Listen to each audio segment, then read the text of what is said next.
গৌরী রান্নাঘর থেকে আজকে আমি যে রেসিপিটি দেখাবো কাশ্মীরি আলুর দম। শীতকাল, খুব সুন্দর ছোট ছোট আলু পাওয়া যাচ্ছে, নতুন আলু দিয়ে আপনারা বানাবেন।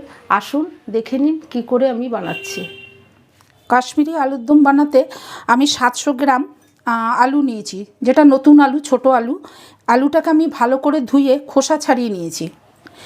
এইবার আমি একটা স্পেশাল মশলা বানাবো, সেটা আমি নিজেই বানাবো। হালকা খোলায় আমি মশলাটাকে ভেজে নেব।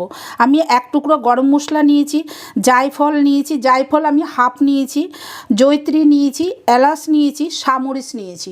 এটাকে আমি পেস্ট করে নেব, আপনাদেরকে দেখাবো। আপনারা স্টেপ বাই স্টেপ দেখবেন, তাহলেই বুঝে যাবেন। আর ফোড়ন দেওয়ার জন্য আমি 2টো তেজপাতা নিয়েছি, এক টুকরো গরম মশলা নিয়েছি, জয়িত্রী নিয়েছি, আর 2টো এলাচ নিয়েছি। আর আমি যেহেতু 700 গ্রাম আলু নিয়েছি, আমি 2টো মিডিয়াম সাইজের পেঁয়াজকে কুচিয়ে নিয়েছি। আর 30 গ্রাম কাজু নিয়েছি, কাজুটাকে আমি পেস্ট করে নেব, আপনাদের দেখাবো। চালমগজ নিয়েছি, চালমগজও 30 গ্রাম নিয়েছি।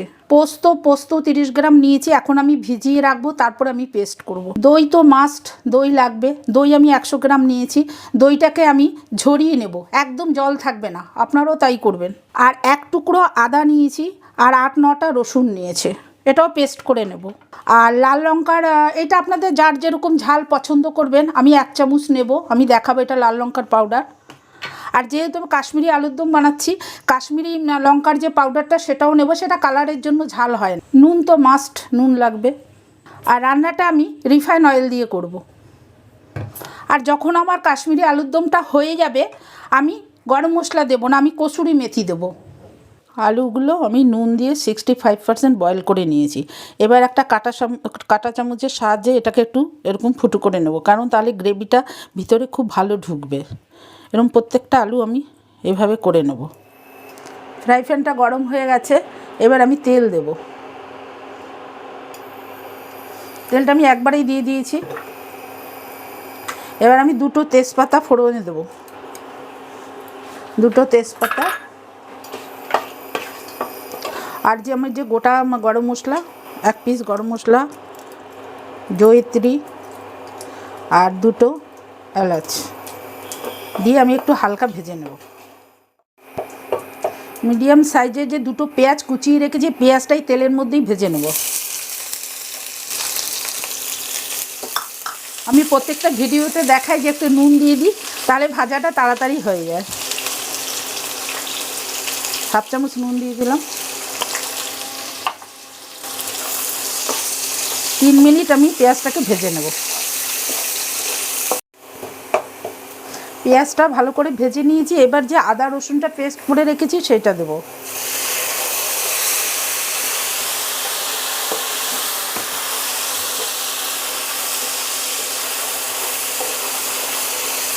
আর যে পোস্তটা আমি পেস্ট করে রেখেছি, পোস্তটাও দেবো।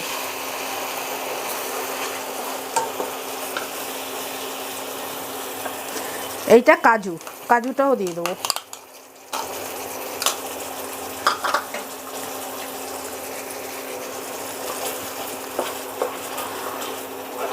আর চালমগজটাও আমি অ্যাড করে দিচ্ছি। এবার আমি ভালো করে কষিয়ে নেব। এবার আমি 5 মিনিট আমি কষিয়ে নিয়েছি। এবার হলুদ দেবো, 1 চামচ হলুদ দিলাম। আর লাল লঙ্কার আমি 1 চামচ দেবো, আপনারা যে যেরকম ঝাল খাবেন দেবেন। আমি 1 চামচ দিলাম। আর কাশ্মীরি যে লঙ্কার পাউডারটা, কাশ্মীরি পাউডারটাও 1 চামচ দিলাম। এটা কালারের জন্য, এটাতে কোনো ঝাল হয় না, জাস্ট কালার হয়। দিয়ে আমি 3 মিনিট আরও কষিয়ে নেব।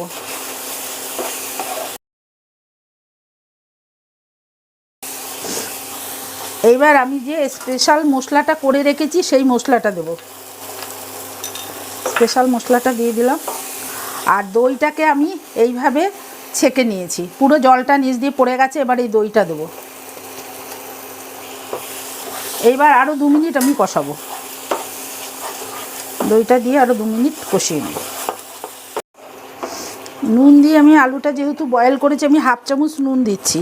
নুনটা আপনারা টেস্ট অনুযায়ী দেবেন, আমি 1/2 চামচ এখন দিচ্ছি।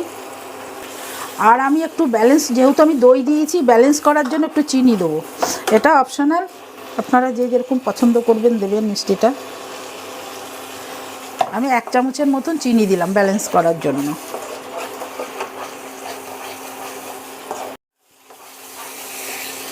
কষানো হয়ে গেছে, এবার আমি আলুটা দেবো।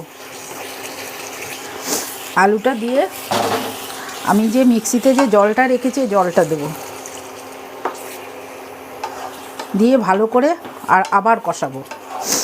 5 মিনিট আরও কষিয়ে নেব। গ্রেভিটাকে 2 মিনিট অন্তর অন্তর ভালো করে এইভাবে নেড়ে দিতে হবে, না নিচে লেগে যাওয়ার একটা ভয় থাকবে। এইভাবে নাড়বেন, 2 মিনিট অন্তর অন্তর এইভাবে নেড়ে দেবেন, তাহলে আর লাগার ভয় থাকবে না। এবার আমি ঢাকনাটা তুলে নিচ্ছি, দিয়ে আবার নেড়ে দেবো, না নিচে লেগে যাওয়ার একটা ভয় থাকবে।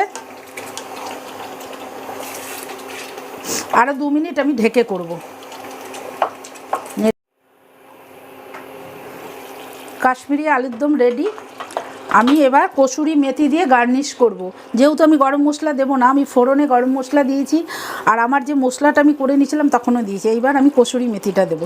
এর ফ্লেভার খুব সুন্দর, আপনারা দিয়ে খাবেন, খুবই সুন্দর লাগবে। দিয়ে আমি 5 মিনিট ঢেকে রাখবো। 5 মিনিট ঢেকে রেখেছিলাম, দেখুন পুরো কমপ্লিট। এবার আমি পরিবেশন করব। আমার পরিবার কাশ্মীরি আলুর দম দিয়ে লুচি দিয়ে খাবে। আপনারা এইভাবে বানাবেন, আমি যেইভাবে স্টেপ বাই স্টেপ দেখিয়েছি ফুল ভিডিওটা দেখবেন, তাহলে বানাতে খুব সুবিধা হবে। আর আপনারা লুচি, পরোটা, পোলাও, কড়াইশুঁটির কচুরি দিয়ে খাবেন, খুবই ভালো লাগবেন। আর আমার চ্যানেলে যদি নতুন বন্ধু হয়ে থাকেন সাবস্ক্রাইব করবেন। সাবস্ক্রাইব পাশে যে আইকন বেলটি আছে প্রেস করে দেবেন, রান্নার নতুন নতুন নোটিফিকেশন আপনাদের কাছে জলদি পৌঁছে যাবে। আবার দেখা হবে নতুন কোনো ভিডিওর সাথে। আপনারা কিন্তু লাইক শেয়ার কমেন্ট করতে ভুলবেন না, লাইক শেয়ার কমেন্ট করবেন। সুস্থ থাকবেন, ভালো থাকবেন, ধন্যবাদ।